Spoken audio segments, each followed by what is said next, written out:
akan ajak Anda dan sama-sama untuk mendengarkan satu firman pesan dari Roh Kudus. Saya bahkan mengalami suatu pengalaman pribadi soal message hari ini. Kita buka dulu di Yesaya pasal 60. Beri judul Bangkitlah. Hari-hari ini saya mendengarkan sebuah janji. Kata bangkitlah itu merema sekali. Luar biasa melompat dalam roh saya. Bukan hanya sebagai suatu janji, tapi juga sebagai sebuah perintah. Bangkitlah. Jangan terus terpuruk di bawah situ. Mungkin Anda bertanya atau berkata begini, emangnya pilihan saya terpuruk begini? Bukan. Tapi kita bisa bangkit dalam iman. Apa yang terjadi di luar kendali kita kadang-kadang.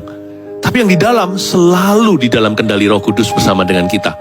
Dan Tuhan itu Maha Kuasa. Yang di luar sana Tuhan bisa putar balikkan keadaan. Tapi keadaan harus berbalik dulu di dalam hati kita. Kita harus berbalik kepada Tuhan.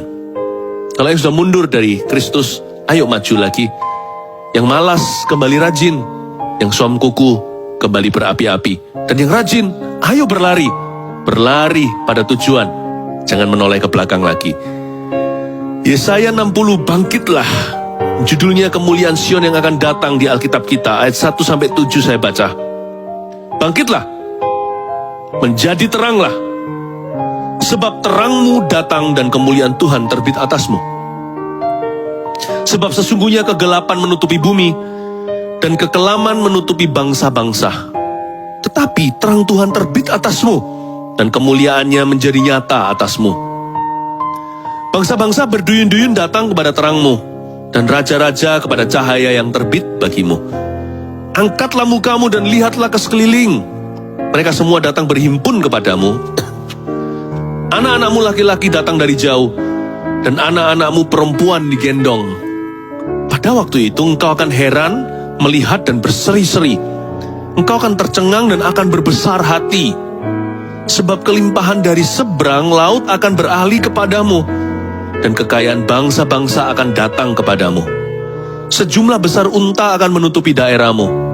Unta-unta muda dari Midian dan Elah dan Eva.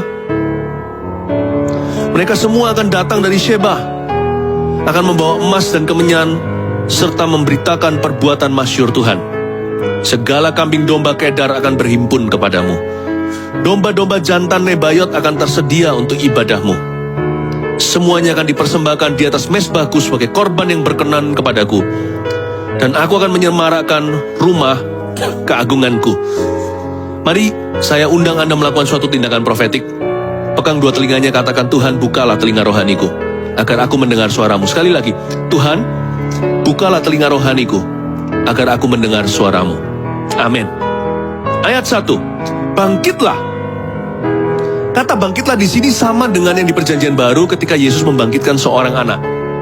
Talitakum. Demikian bahasanya, bahasa asli itu. Talitakum artinya bangkit. Ayo bangun. Jangan terpuruk terus. Jangan tertidur. Jangan terlalu pulas dalam kekalahan. Fight dan lawan. Aku besertamu. Kalau Yesus ada di ruangan, dia nggak bisa mati lama-lama. Karena Yesus adalah kebangkitan. Kalau Tuhan Yesus ada di dalam hidupmu, bukan hanya perahumu nggak akan tenggelam, tapi nggak bisa lama-lama tenggelam. Jikalau memang harus tenggelam seperti Petrus yang meragu-ragukan. Ketika dia berjalan tengah jalan, dia lihat ombak, rasakan badai. Dia ragu dan bimbang, lalu tenggelamlah. Tapi karena Yesus ada di depannya, diangkat juga ke atas permukaan. Ingat ini satu hal, jangan lihat keadaan. Dengar suara Roh Kudus, lihatlah Kristus. Kalau Yesus ada di dalam hidupmu, sekalipun kita nggak sempurna, kalau Yesus ada dalam kehidupan kita, kapal kita nggak akan bisa karam. Kalau karam pun tidak bisa lama. Bangkitlah, talitakum.